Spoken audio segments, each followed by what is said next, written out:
My name is Nick B, and let's get into this week's futures overview, starting with the Forex Factory economic calendar. Monday, we have ISM manufacturing PMI at 10 a.m. Tuesday, we have Fed Chair Powell speaks at 9:30 a.m. That was thunder. 10 a.m. JOLTS job openings on Tuesday as well. Wednesday, we have ADP non-farm employment change and unemployment claims. Here's the thing, Wednesday, as well as ISM PMI services and FOMC meeting minutes. Wednesday, I'm not sure if I read this correctly, but I believe the market closes early. I'll go back and double check on that. And Thursday, the market is closed for July 4th. Friday, we have NFP. It's the first Friday of the month. NFP, as always, non-farm payrolls. So it's a short week, but it looks like it's going to be busy, and we're just in the perfect areas for kind of taking a look at where we're going to go. So with that said, let's go ahead and pull up the charts. Beautiful, and open with a limit up. And as always, let's start with ES. Oops. All right. Okay, ES. Let's pull it up on the daily. And it tells us pretty much everything we need to know so far. Okay, from the top, we're clearly still bullish. Now, let's go ahead and break down the floor that we're really in between, at least that I see, right? So we had our lows here, and this is an interesting point. We haven't gotten below 54.90, not once yet. Meanwhile, you'll see that the Nasdaq was able to spill over, and it wasn't really a gap fill because these are just contract rollovers. We retested these breakouts the week of when we had the contract rollover, so it doesn't really count. But I thought it was interesting. NQ came down, but ES not once came down to it, so we're still in between the floor of 54.90 and 55.88. So the facts are really, it still remains similar analysis to last week. Below 54.90, we may expect a little more downside. Above 55.88, we're targeting 5600, 5620, 5640, and I would say the midpoint is where I would slow down, 5650. See what happens there. Can we continue higher, or is that where we reject? And now we're going to be in between the floor of 5600 and 5650. With that said, what's going on in the middle? Before I start breaking this down to the 4 hour and 1 hour, on the daily, as always, I do have to point out my 20-day EMA. It's my best friend. As long as price stays above it, even if we do come down to touch up on this point and we bounce off of it, great. It still remains bullish. And the 20-day is over at 54.66. So if at any point this week we close below specifically 54.66, I will assume that we will begin retracing our way down slowly, and we're going to start with 53.95, really 5400. Below 5400, 53.25. Below 53.25, I'm going to be looking at 5200. Now that's a bit extreme. I think maybe that's a bit early to assume that, again, because we are above 54.90. So we're going to take a look at the smaller time frames to get an idea of what to do, because we know what to cover in terms of upside. So let's go on down to the 4 hour. Let me get a better idea of what's going on. Whoa, come on, TOS. Okay. Okay, so let's go over the reasoning why I called out 5400, and then we had 5325 and all the way down to 5200. Those were all our previous higher lows. If we break below the floor of 5490, it does give us that possibility that we may end up coming down to 5400. Now, the sell to confirming that we will see 5400, from what I understand here, is we specifically need a close below 5460 on ES, and that will give way to 5400. Even if we get a close before 5490, it's still too early to assume that we can see the follow through to 5400, because again, the 20-day EMA on the daily is 54.66. So get me a close below that level on the daily, fine. We can assume 5400 to the downside. And again, I am treading lightly in terms of downside because this is a bull market. This is buy the dip and you keep riding it out, right? We've been making higher highs and higher lows, but again, we're coming onto an important week, I would say, because we have so many catalysts, as well as Powell and NFP, the main big ones for this week. So it's going to be interesting. But the facts still remain. The facts are above 55.88. We're going higher, below 54.90. Really, again, if we get a close below 54.60, we're going lower. A close below 54.90, if 30 points to the downside on ES interests you, fair, you could, but make sure you're quick. And keep in mind the probabilities most likely lean in terms of upside. Before I move on to NQ, one more time, let's take a look at this on the 1 hour because I feel like with just the daily and the 4 hour, we've identified everything we need to know. Everything here is a timing game, and I'm not quite fond of that. So let's take a look at the 1 hour. Now, again, there may be intraday opportunities, but I wouldn't be so quick to jump on them just because the fact is this is a range, right? So again, we try to get below the higher lows of this level here, or even right here, we made higher lows of 55.10. We could not get below it. And interesting, this was a test of the beginning of the week. So the beginning of the week, we could not get below 5,500, and into the end of the week, we got a nice spike to 55.85, 3 points off the all-time highs, back down to 55.10, and we bounced off of it, closing above it. What that tells me is it's neither really bullish or bearish. It's anyone's guess really here. But if I had to use my probabilities of kind of the daily trend and what we're looking at in a general sense, I would be buying this. But again, keep in mind, because of what we've identified on the higher time frames, this is just a guessing game here. I wouldn't be too aggressive here. NQ, you'll see, is a similar scenario. I mean, for the scalpers, I could break this down to the 15-minute, but see, the problem with that is it's 50-50, right? And the way we identify on the intraday, can we go higher, can we go lower? Let's identify what's happening first. So actually, this is a good idea. Let's go over this. So we made the highs of 55.85 on Friday, and then we came down, made lower lows, lower high, lower low, lower high, lower low, lower high. So this is technically on the intraday short term bearish. In order for us to get out of this funk, we have to get above the second lower high to confirm that. Now, it could be, well, I'm drawn to my naked eye, I'm drawn to the top levels of here, so I would assume that above 55.50, 55.52, in this case, really 55.50, if we can get above and stay above 55.50 on the 1 hour, we should have enough juice to come up towards 55.60.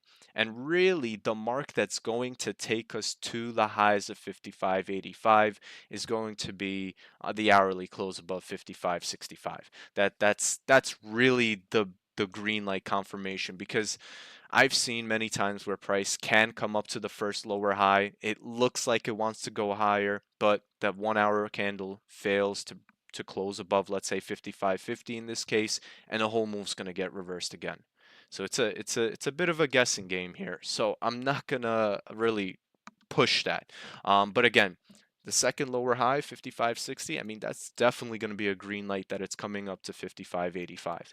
Here's another neat thing you can do, and I do tend to do that sometimes on the smaller time frames, the Fibonacci retracement. This is actually a perfect scenario for one. So we'll start at 55.85. We'll draw it down to the lows of 55.10. And real quick, let me just change up the color. All right. Okay, perfect. Look, it's telling me everything I need to know. And the thing about Fibonacci retracements, I mean, at least for me, I really only focus on three main levels: 38.2, 50, 61.8. Now, the assumption for the fib, or at least how I use it in my favor, is when we get above 38.2, you have a 50-50 of where it's going to go. It's definitely going to begin reaching for the 50% retracement.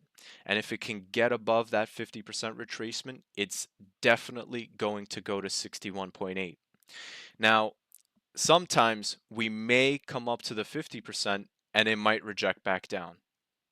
So if you're long from 38.2 and you run it up to 50 and you see that 50 cannot break or it's starting to stutter, get out. You're at risk of possibly reversing. Or if you're feeling frisky enough, just move those stops up to at least, a 5-point window or a 4-point window on 55.39 and see if you can either get stopped out for profit or excuse me, stopped out for profit over here at 55.47 or 55.50, or let it run again. And the only way you let it run is if it gets above the 50% retracement.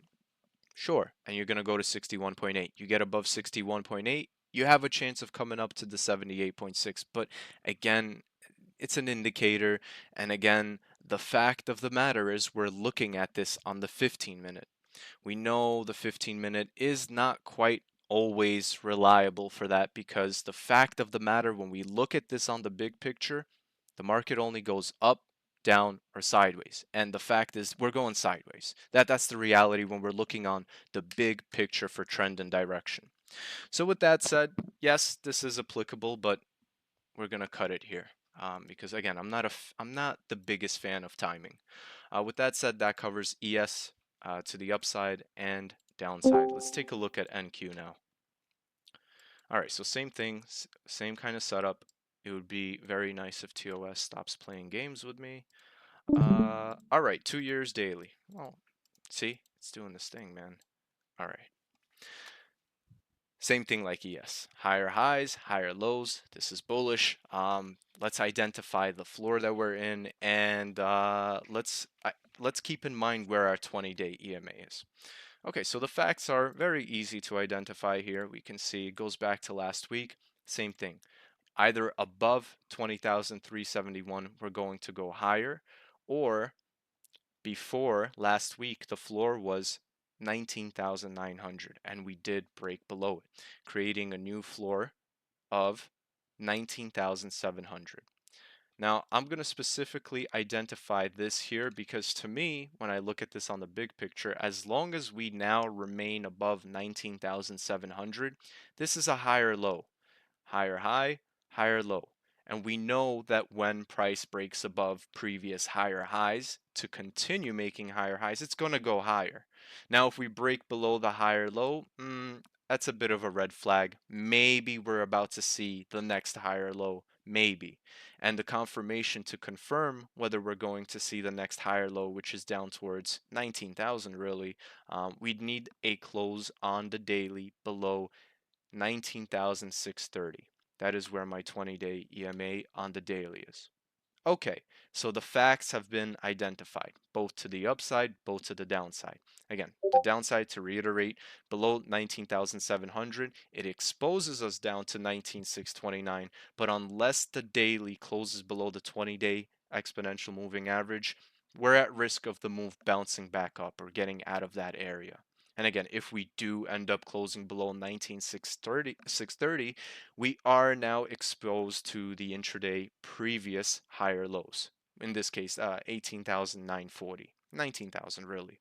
Below 19,000, we're looking at let me aim it at here, 18,500 below 18,500.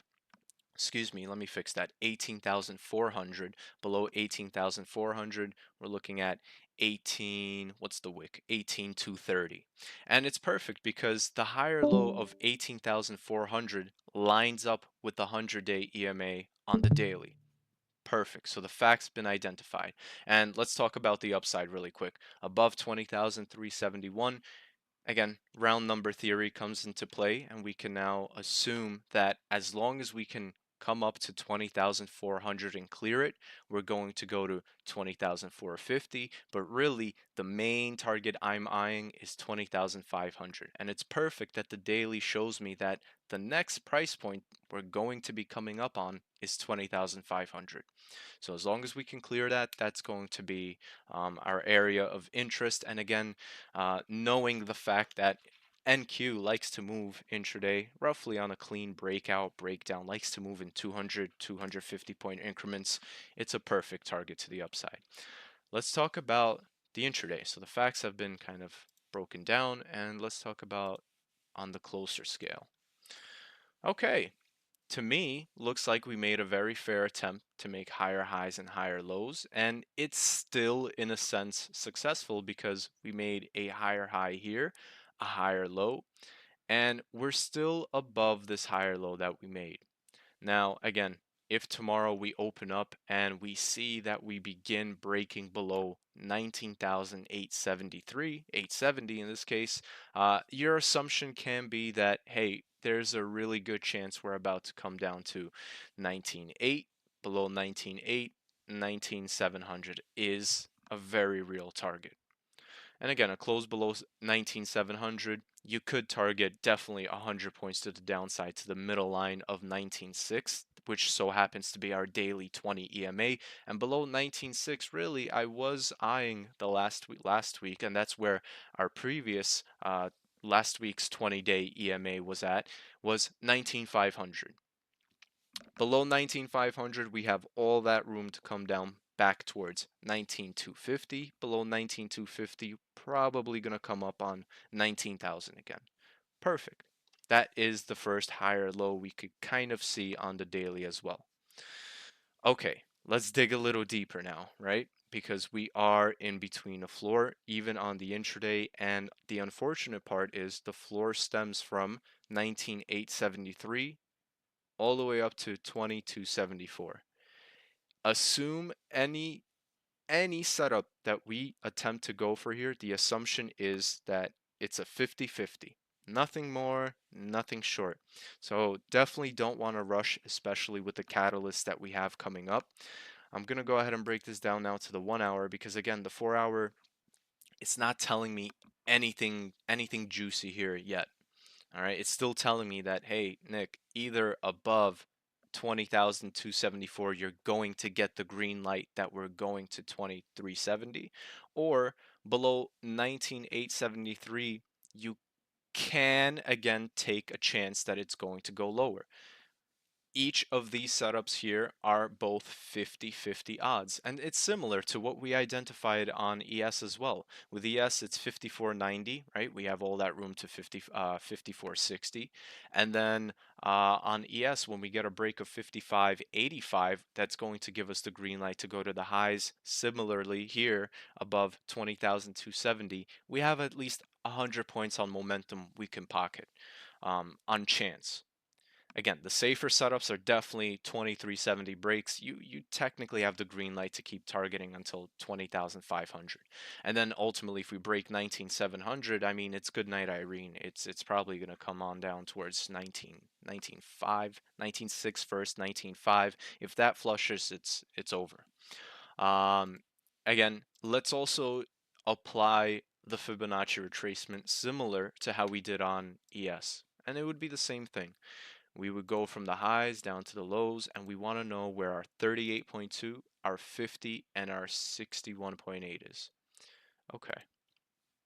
So 23.6, okay, it's a nice start, but we can't trust it because again, the fact is lower low, lower high, lower low, lower high means short term on the intraday we're trending lower. In order for us to break out or have a trend reversal to the upside, we must get above the second lower high. In this case, it would be probably would be the area of 20,070. Above 20, not even. I would say 20,090. Yeah. 2090 gives you that green light. It also happens to be the 50% retracement on the fib. Get above 2090, you have a green light to 2133. Get above 2133, I mean, there's really no break stopping price until 2200. Above 20,200, again, you have no breaks until 2270. So we may capitalize on this move in between. I had my eyes specifically last week on 20,130. 20,130 was a very favorable area for me to want to go long because it was one of the session highs that we kind of hesitated on breaking. You could see here we kind of slowed down. We thought about it, came down, could not break the higher lows on the intraday. And while we were figuring out what it is we wanted to do here, you have this massive squeeze up, right? We couldn't sustain 20,178, came crashing down, and then this massive candle up almost what, from 270 points, I mean 230 points. This move played out, and then after the 230 point move up, we flushed how many points down? 300, almost 300 points to the downside. So with that kind of whiplash as well, gotta consider it. Is it really worth it for me to time it in between here? Is it? um and that's a personal question. So if it is, keep that risk tight, keep it pushing. But for me, we'll kind of be playing it easy. Again, I'm not a fan that it's going to be a busy week in the sense of macros. Once we get that out of the way, it's ball game. We'll see what we get. With that said, have a solid trading week ahead and catch you on the next one. Cheers.